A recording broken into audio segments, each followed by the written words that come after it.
हमीरपुर के नादौन विधानसभा क्षेत्र में सोमवार को संसदीय क्षेत्र के कांग्रेस प्रत्याशी सतपाल रायजादा के प्रचार के लिए जनसभा का आयोजन किया गया।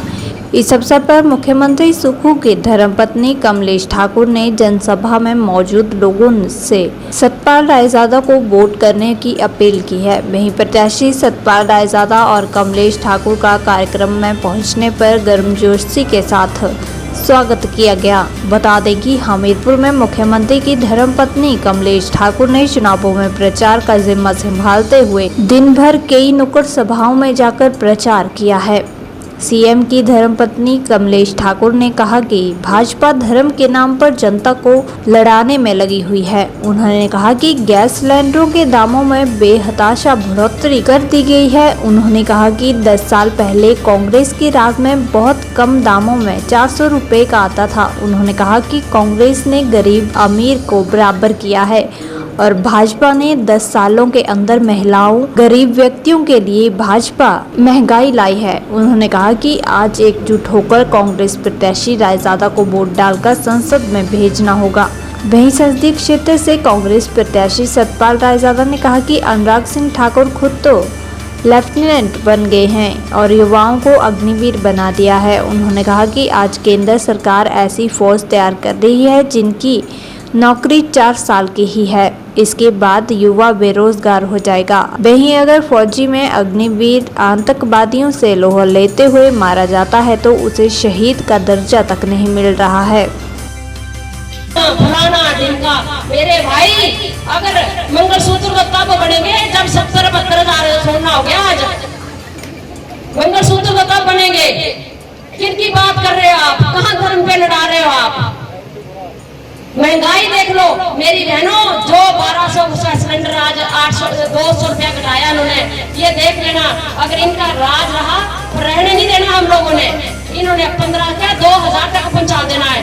और आप जानते हैं कि यही सिलेंडर हमारे कांग्रेस के राज में अभी 10 साल हुए, जिस कांग्रेस को बोलते हैं कि देश को लूट लिया।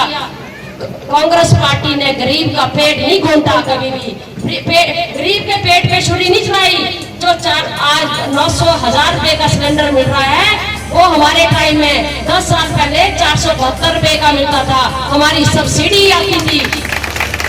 आज इन्होंने खाने की चीजों के ऊपर टैक्स लगा दिए। कांग्रेस पार्टी ने ऐसे अत्याचार लोगों के ऊपर कोई नहीं किया है। उन्होंने गरीब अमीर को बराबर किया है। जिसके पास जमीन नहीं थी जमीन दी, नौकरी वाले को नौकरी दी। कितनी योजनाएं हैं, आप ये बता दो आज कंपेयर करके कि 10 सालों के अंदर कौन सी योजना जो है महिलाओं के प्रति या गरीब व्यक्ति के प्रति जो धरती पर आई है। अमीर जो लोग, क्या हम महिलाओं के पास काला धन था? जिनके पास काला धन था उनका धन तो इन्होंने अमीर कर दिया, उनको तो इन्होंने बाहर भगा दिया। हमारी बेचारी महिलाओं का 5-5, 6-6 हजार रुपया जो है नोटबंदी में वो कर दिया। घर में लड़ाइयां डाल दी। आज भाई की लड़ाई हो रही है। किस नाम पे? इन्होंने पंचायतों के स्तर पे लोगों को लड़ा के रख दिया। घर के अंदर लड़ाइयां, धर्म के नाम पे लड़ाइयां रख दी है। एक कांग्रेस पार्टी है जो कि 0 से लेके ऊपर तक सोचती है। आप आज एक साथ हो, एकजुट होकर कांग्रेस का हमारे प्रत्याशी रायजादा जी हैं, जमीन से जुड़े हुए व्यक्ति हैं। ऐसे मत सोचना कि जिनके साथ डिजाइनर बालों को सेट करने वाला है ना, एक कंगना बहन, एक हमारे अनुराग जी, इनका आपको पता है हेयर ड्रेसर साथ होता है। ड्रेसर साथ होते हैं इनके। तो किसके ड्रेसर हो रहे हैं? किसके सिर पे हो रहे हैं? हम जनता के ऊपर हो रहे हैं। आप गरीब लोगों के ऊपर हो रहे हैं।